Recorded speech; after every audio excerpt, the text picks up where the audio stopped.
सभी वर्गों को एक ही संदेश है कि यदि अपना बच्चों का भविष्य सुरक्षित चाहते हो, देश का संविधान बचाना चाहते हो,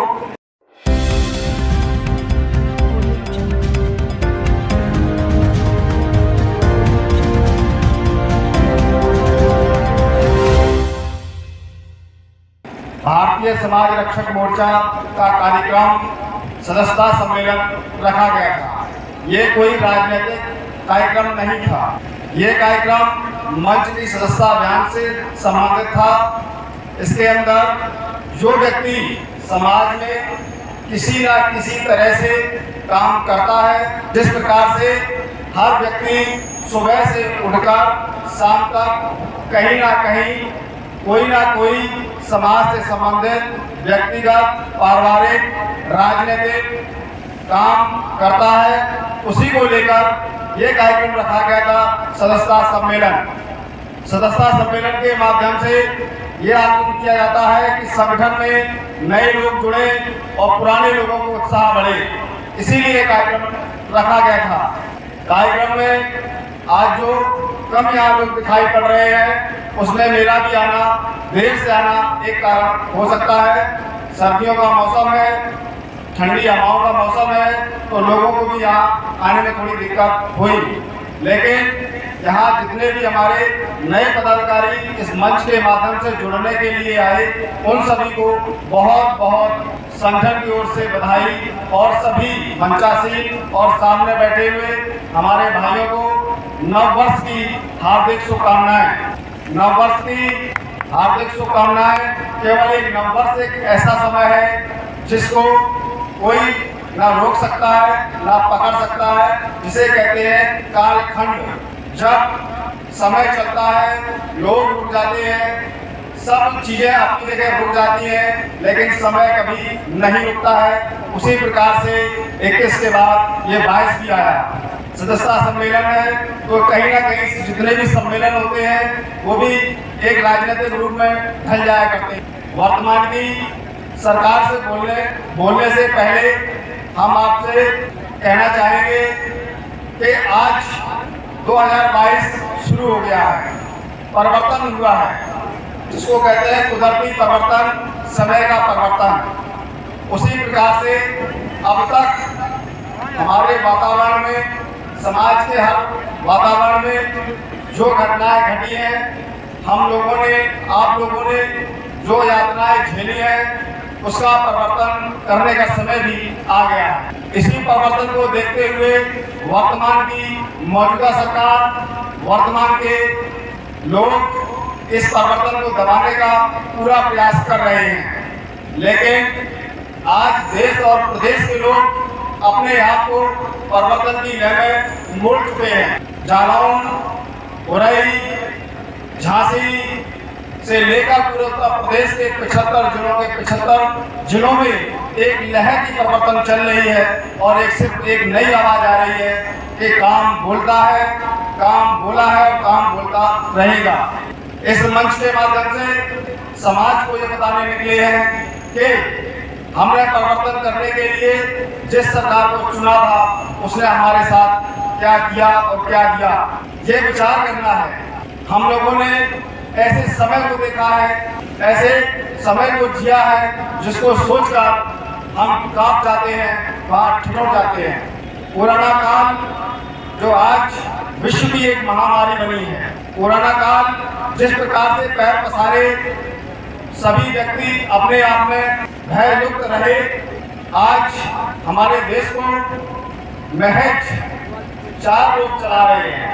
शायद आपको मालूम होंगे 4 कौन लोग हैं। आज हमारे देश को सिर्फ 4 लोग चला रहे हैं और चारों के चारों गुजराती हैं। एक माल को खरीदता है तो दूसरा माल को बेचता है। तो 2 लोग तो ऐसे हैं जो एक माल को खरीद रहा है और दूसरे को बेच रहा है। एक वो व्यक्ति है जिसने कहा था कि अच्छे दिन आएंगे। देश को तो अच्छे दिन खैर नहीं आए, उनके अच्छे दिन जरूर आए। आपने देखा देश के कई अच्छे दिन आए हो बताएं। उन्होंने कसम भी खाई थी, मैं प्रतिज्ञा खाता हूँ कि देश मिटने नहीं दूंगा, देश झुकने नहीं दूंगा। वो आधा देश बेच रहा था। आप समझ गए होंगे हम किन की बात कर रहे हैं। उन्होंने ये भी कहा था कि हम अपने गरीब लोगों को, जो बेचारे साइकिल में भी नहीं चल पाते हैं, किराए से भी नहीं चल पाते, उनको हवाई यात्रा करवाएंगे। आज वो लोग हवाई चप्पल भी नहीं पहन पा रहे, तो यात्रा तो बहुत दूर की बात रही। गुजरात के 4 लोगों ने इस तरह से देश को गुमराह कर दिया कि लोग आपस में भी बैठने से कतराने लगे, जिसके कारण आज इस रामपुरा में जहाँ पर भीड़ का हुजूम होना चाहिए था, वहाँ पर वही लोग बैठे हैं जो वास्तव में समाज के सच्चे हितैषी हैं, जो समाज में काम करना चाहते हैं। अब जब बात समाज की चल रही हो तो इस कार्यक्रम को एक वर्ग से जोड़ना गलत है, क्योंकि ये मंच कोरियों का नहीं है। शायद रामपुरा के लोगों ने सोचा हो कि इस मंच पर केवल कोरी ही आएंगे। ये मंच 85% के व्यक्तियों का था। ये मंच उन व्यक्तियों का था जो वास्तव में समाज में काम करना चाहते हैं, गरीबों को न्याय देना चाहते हैं, उनकी मदद करना चाहते हैं। ऐसे लोगों के लिए ये मंच है, खुला है। कोई भी आकर यहाँ से काम कर सकता है, समाज की बात रख सकता है। यहाँ पर कुछ समय ही हुए होंगे, कोरियों से संबंधित घटना है। रात में 11 बजे मुझे एक फोन जाता है और कहते हैं भाई साहब एक दिक्कत हो गई है कि थाने के अंदर एक व्यक्ति को मार दिया है। यही रामपुरा थाने की बात है, शायद आपको मालूम ना हो। कुछ समय पहले की घटना है, नरौली की घटना है, जहाँ से पुलिस उनको उठा के लाती है और थाने के अंदर मारा जाता है। कैसे मरता है आज तक पता नहीं, क्या उसके साथ होता है आज तक पता नहीं। इस वर्तमान की सरकार में भी मौत और जाति को देखकर निर्णय यहाँ दिया जाता है। ये सरकार जब सत्ता में आई, दलितों पर खुलेआम अत्याचार हो रहे हैं, लेकिन उनकी गोदी मीडिया इस चीज को नहीं दिखाती। वो केवल वही चीज दिखाते हैं जो सरकार के एजेंडे पे काम करते हैं, क्योंकि सरकार उनको धन वहां पर देती है।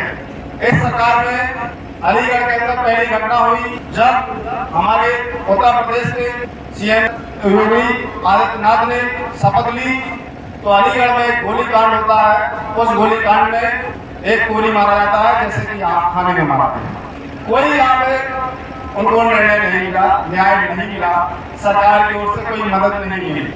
वहीं आपने देखा नकलौटा हाईवे पर विवेक हत्याकांड होता है, गाड़ी में गोली मारी जाती है। वो इतना प्रचलित होता है, उनके समाज के लोगों के अंदर इतना रोष उत्पन्न होता है, वो समाज उत्तर प्रदेश को घेर देता है और सरकार वहाँ पर मायूस हो जाती है, डर जाती है और उस पुलिस परिवार को लाखों रुपए देने के साथ में साथ उसकी पत्नी को क्लास 1 नौकरी देती है। हाल ही में आपने देखा कानपुर का व्यापारी मारा गया, वो वर्ग भी सड़कों पर निकला। जब समाज सड़कों पर निकलता है तो पार्टियां के साथ खड़ी रहती हैं। जब हम लोग ही घर से नहीं निकल पाए तो नेता के आपके साथ खड़े होंगे। हक मांगने के लिए जमीन तैयार की जाती है। आप सब एक किसान हैं, आपको पता है कि फसल कैसे पैदा होगी। फसल ये नहीं कि गेहूं दाने डाल दिए कि बीज निकाला है, उसके लिए खेत को जोता जाता है, उसकी ओट देखी जाती है।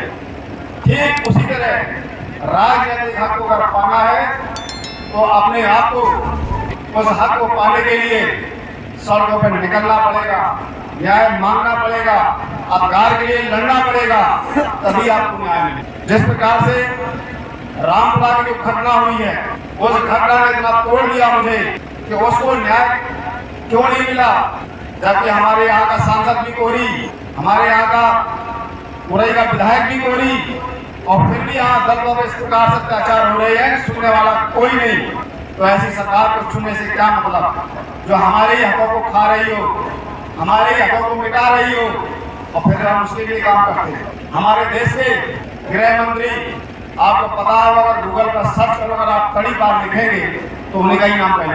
आप आजकल सब लोग गूगल चलाते हैं, अभी आप तड़ीपार लिखिए तो हमारे देश के गृह मंत्री का नाम पहले आता है। और आजकल लोग अपने चुनाव जीतने के लिए हर मंच पर झूठ बोल रहे हैं। अगर इसमें से कोई अगर वही कार्यक्रम में गया हो, उन्होंने क्या झूठ बोला, उन्होंने झूठ बोला अगर सपा सरकार सत्ता में आएगी तो फिर वो श्री राम का मंदिर अखिलेश जी रुकवा देंगे। मैं भाजपा के प्रत्येक नेता को चैलेंज देता हूं, अगर उन्होंने ऐसा कोई स्टेटमेंट हमारे राष्ट्रीय अध्यक्ष का सुना हो, जीवन के लिए राजनीति छोड़ दो। अमित शाह और हमारे देश के प्रधानमंत्री ये खुलेआम झूठ बोलते हैं। कल लखनऊ में हमारे राष्ट्रीय अध्यक्ष ने कहा कि हम अपने गरीबों को 300 यूनिट बिजली फ्री देना चाहते हैं, जैसा कि अभी हमारे बीच में हमारे यूनियन सभा के अध्यक्ष जी ने बताया। तो आज मीडिया दैनिक जागरण लिखती है, अगर आप पेपर पढ़ते हैं, कि अखिलेश जी 300 यूनिट कैसे फ्री देंगे। दैनिक जागरण ने ऐसे लेख लिखा है जैसे कि सरकार दैनिक जागरण ही चला रहा हो। दैनिक जागरण क्यों नहीं पूछता है, वो क्यों नहीं लिखता कि जब 300 यूनिट बिजली अखिलेश जी नहीं ले सकते तो 3000 करोड़ की किसी को की पकड़ी गई, आज वो ठेके पर ठेके कैसे ले रहा। अपने आप को आगे अगर मजबूत रखना है तो इस बनावटी सरकार के प्रति लड़ना होगा। हमारा घर चलाने वाला विदेशी आपको मंजूर है क्या? उत्तर प्रदेश का मुख्यमंत्री उत्तराखंड का होगा, ये तय करिए आप लोग। हमारे घर के दरवाजे पे क्या पड़ोसी के बैठ के घर चलवाओगे? गृह मंत्री कहते हैं, प्रधानमंत्री कहते हैं कि हमारी सरकार में महिलाएं पूर्णतः सुरक्षित हैं। वो कहते हैं कि हमारी सरकार में महिलाएं पूर्णतः सुरक्षित हैं। मैं आपको इतनी घटनाएं गिरा सकता हूँ।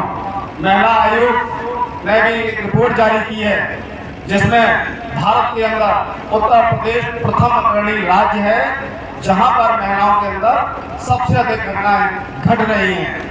ये मैं नहीं कह रहा, ये हमारे देश का महिला आयोग कहता है। यहाँ पर 15,528 घटनाएं घट चुकी हैं जो दर्ज हैं, और ऐसी भी कई घटनाएं हैं जो दर्ज नहीं हो पाती। महिलाओं को यहाँ पर कोई सुरक्षा नहीं है। जो कहते हैं कि हम राशन फ्री दे रहे हैं, राशन अगर वो फ्री दे रहे हैं तो टैक्स हम भी दे रहे हैं, सरकार को जेब से नहीं दे रही है। वो कहते हैं कोरोना काल में हमने विकास कर दिया, आज तक हमें विकास ही नहीं दिखा। हमारे देश के प्रधानमंत्री ने विकास की पूरी परिभाषा बदल दी। अभी तक अगर अस्पताल कहीं बना हो उनके विकास के एजेंडे में नहीं आता, कहीं कोई स्कूल की बात होती हो उनके विकास के एजेंडे में नहीं आता, नारी सुरक्षा की बात हो उनके विकास के एजेंडे में नहीं आता, रोजगार की बात हो तो उनके विकास के एजेंडे में नहीं आता, किसान की बात हो उनके विकास के एजेंडे में नहीं आता, दलित की बात हो तो उनके विकास के एजेंडे में नहीं आता। भाजपा के विकास के एजेंडे में सिर्फ और सिर्फ धर्म, जाति, हिंदू और मुस्लिम आता। आप उनके कितने भी मंच देख लीजिए, उनका हर मंच का संबोधन धर्म से शुरू होता है और जाति पे जाके खत्म हो जाता है। विकास आपको कहीं सुनाई नहीं देगा। हमारे देश के किसानों को किस प्रकार से सरकार ने 1 साल से अधिक काले कानूनों को रखा, उस काले कानूनों के प्रति हमारे देश के किसान लड़े, जिसमें लगभग 700 अधिक किसानों की मृत्यु हुई। वर्तमान की सरकार मौत पर की राजनीति करती है। 700 लोगों को मारने के बाद वही बिल उन्होंने वापस ले लिया, और जब उस बिल पर बहस करने के लिए विपक्ष ने कहा तो बिना बहस के वो बिल पास हो गया। ये सरकार हमारे समाज को, दलित समाज को, बैकवर्ड समाज को, मुसलमान समाज को बातों से गुमराह करती है, बातों के माध्यम से घुमा के रखती है, लेकिन जब हक की बात करोगे तो मुद्दों से भाग जाती है। हाल ही में भी 2 दिन पहले आपने देखा होगा, झांसी का नाम भी हमारे उत्तर प्रदेश के मुख्यमंत्री ने बदल दिया, उनका नाम रानी लक्ष्मीबाई रख दिया। इतिहास के अंदर आप देख लीजिए, जब युद्ध चल रहा हो या घर में कोई दिक्कत हो, आप ही सब बैठे हैं, पारिवारिक लोग हैं, अगर आपके घर में कोई समस्या हो, कोई बच्चा बीमार हो, घर छोड़ के भाग जाओगे क्या? और जहाँ पर 1857 जब युद्ध चल रहा था, अंग्रेजों ने हमला कर दिया था झांसी के किले पर, तो झांसी के राज्य को छोड़कर रानी लक्ष्मीबाई किले के सिर्फ गुप्त द्वार से निकलकर चली नहीं थी। युद्ध तो वहाँ तो झलकारी बाई ने लड़ा था, और स्टेशन का नाम झलकारी बाई होना चाहिए। हमारे समाज के लोग 85% के लोग आज भी शिक्षा में पीछे हैं। अगर वो थोड़ा शिक्षा में आगे बढ़ते हैं तो वर्तमान की सरकार ने शिक्षा में नियम लागू कर दिए हैं। जब नई शिक्षा नीति दिखाई पड़ेगी आपको तो अपने बच्चे पढ़ा नहीं पाओगे। नई शिक्षा नीति के अनुसार गरीब गरीब ही रहेगा, वो पढ़ा नहीं पाएगा अपने बच्चों को।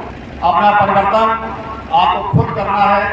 नई साल के साथ आपको सत्ता के खिलाफ काम परिवर्तन करना है, और अपनी काम बोलने वाली सरकार को आपको फिर से लाना है। आप देख लीजिए, जो सरकार कहती थी हम गड्ढा मुक्त सड़कें देंगे, आप 20 किलोमीटर किसी भी रोड पर निकल जाओ, आपको गड्ढे ही गड्ढे मिलेंगे। जो लोग महिलाओं की सुरक्षा नहीं कर सके, जो लोग किसानों की न्याय नहीं दे सके, फसल का रेट नहीं दे सके, ऐसी सरकार को उखाड़ फेंकने का काम करेगा ये हमारा मंच। लोग चाहे बेशक कम हो, उनकी सोच समाज में परिवर्तनशील है, क्योंकि जमाना भीड़ से नहीं एक व्यक्ति से बदलता है, विचार एक व्यक्ति से ही बदलता है। इसलिए अपने आप को मजबूत करने के लिए, अपने बच्चों को अगर आगे ले जाना है तो अपना मुख्य लक्ष्य संविधान को बचाना है। जो मेन, अगर आज आप कुर्सी पर बैठे हैं और हम इस तख्त पर बैठे हैं, माला डलवा रहे हैं, तो ये तो हमें संविधान की देन है। 2019 के चुनाव के पहले राष्ट्रीय अध्यक्ष अखिलेश यादव ने औरैया में संबोधन किया था और उन्होंने कहा था कि अगर आज संविधान ना होता तो भाजपा वाले हम पर भैंसे चलवा, क्योंकि इस संविधान की वजह से हमें अधिकार मिला।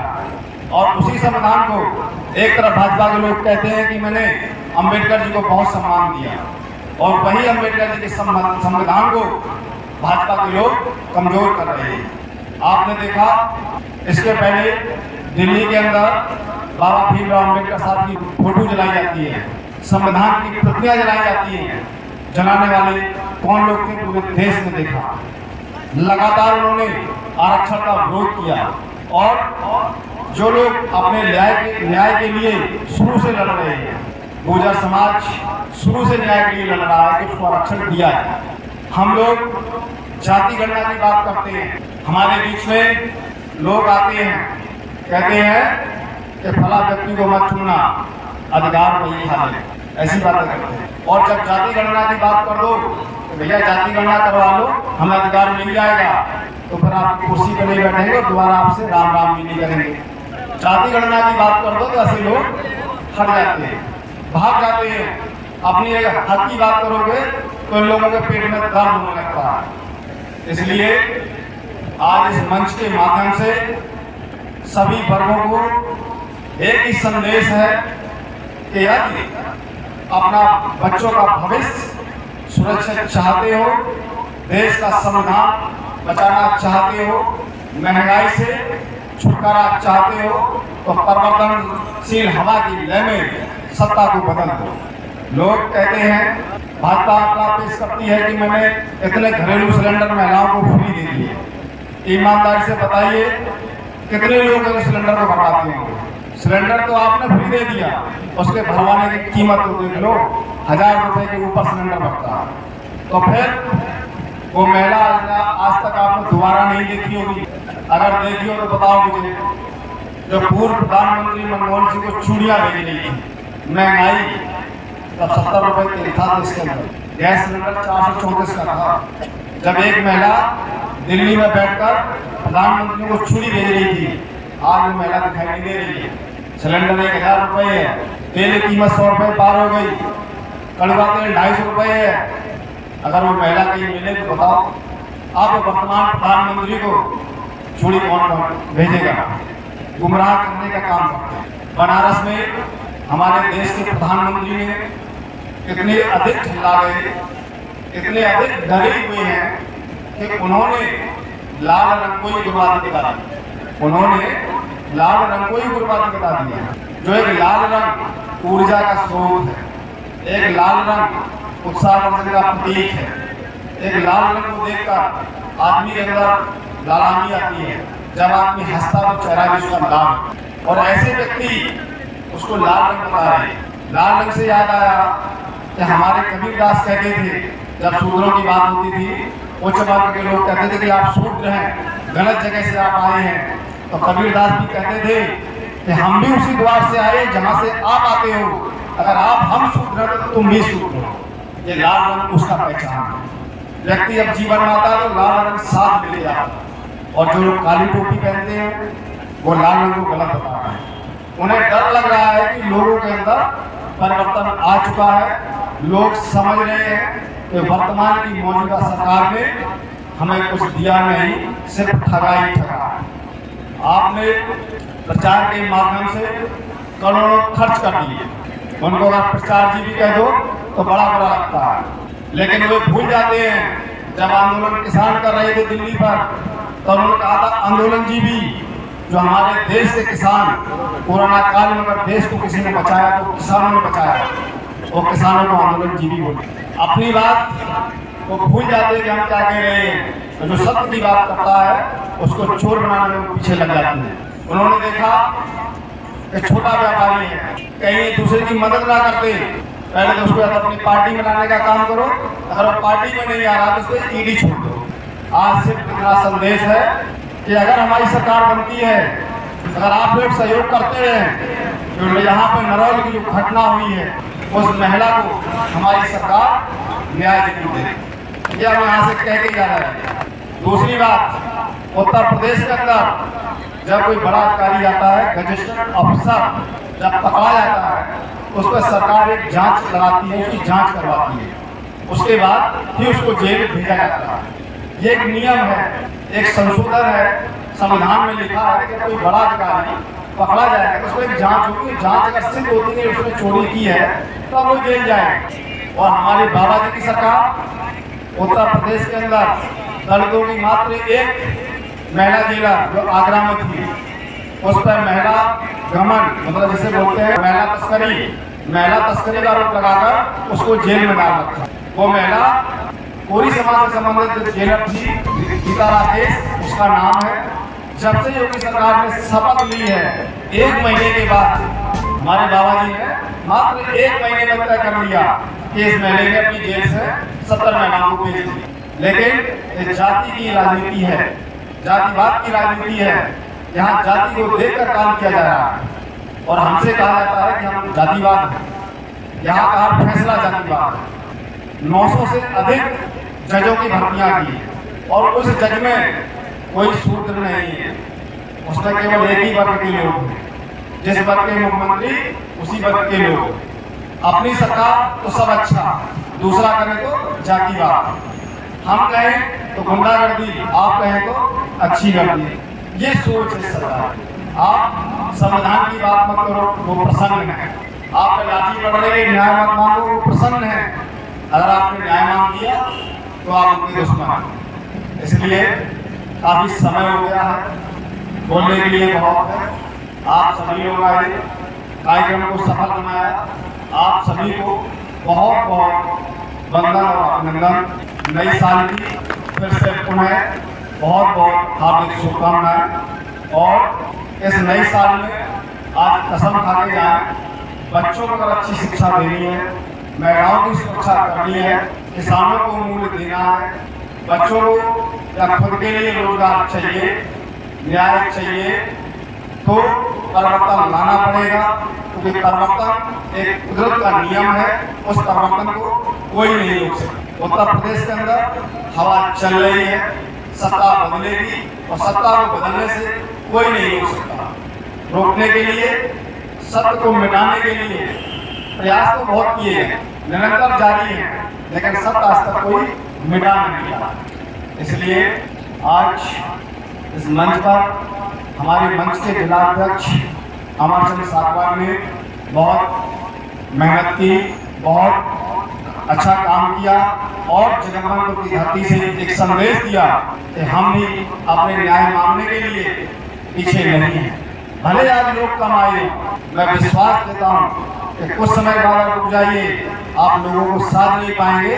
इस कार्यक्रम के बुंदेलखंड के प्रदेश प्रांत अध्यक्ष डॉक्टर विनय कुमार, लेकिन मैं उनको भी बहुत बधाई देता हूँ कि उन्होंने इतना अच्छा कार्यक्रम किया, समाज को प्रेरणा देने का काम किया, फिर भी समाज ने उनको आज नहीं सुना। मैं पूर्णतः आज मंच से कहकर जाता हूँ कि बस कुछ समय रुक जाइए, हवा चल रही है, हवा बह रही है, हवा को रुकने तो दो कि आपके पास समय नहीं हुआ घर से निकलने के लिए। इसलिए डॉक्टर साहब को तालियां बजाओ, कार्यक्रम को बहुत अच्छा किया। आज कसम खाते हैं कि यहाँ तो परिवर्तन हो ही रहेगा। लोग तभी घर से नहीं निकलते जब उनको परिवर्तन करना होता। अगर लोग मुझे शकल देखने के लिए आए होते, मुझे सुनने के लिए आए होते, तो भीड़ ही भीड़ नजर आ रही होती। तो लोगों में लड़ने की क्षमता है, वो अपने पड़ोसियों को नहीं बताना चाहते, वो ये नहीं दर्शाना चाहते कि हम कहाँ जा रहे हैं, क्योंकि बेचारा अगर वो यहाँ बैठा होता तो कल 7 मिनट घर लोग पहुँच जाते कि भैया जा रहे हो क्या छोड़ के। इसलिए जो आज व्यक्ति नहीं आए हैं, निश्चित ही समाजवादी पार्टी को वोट देने वाला है। ये परिवर्तन की लहर है, इसलिए 2022 में सत्ता जरूर बदलेगी। इन्हीं शब्दों के साथ आप सभी को बहुत बहुत धन्यवाद। जय समाजवाद, जय भारत, समाजवादी पार्टी जिंदाबाद, अखिलेश यादव जिंदाबाद। एक जोरदार नारा हो गया, अखिलेश यादव जिंदाबाद, अखिलेश यादव जिंदाबाद। इसी के साथ अपनी वाणी को विराम देते हैं। जय हिंद, जय भारत, जय समाजवाद, जय संविधान।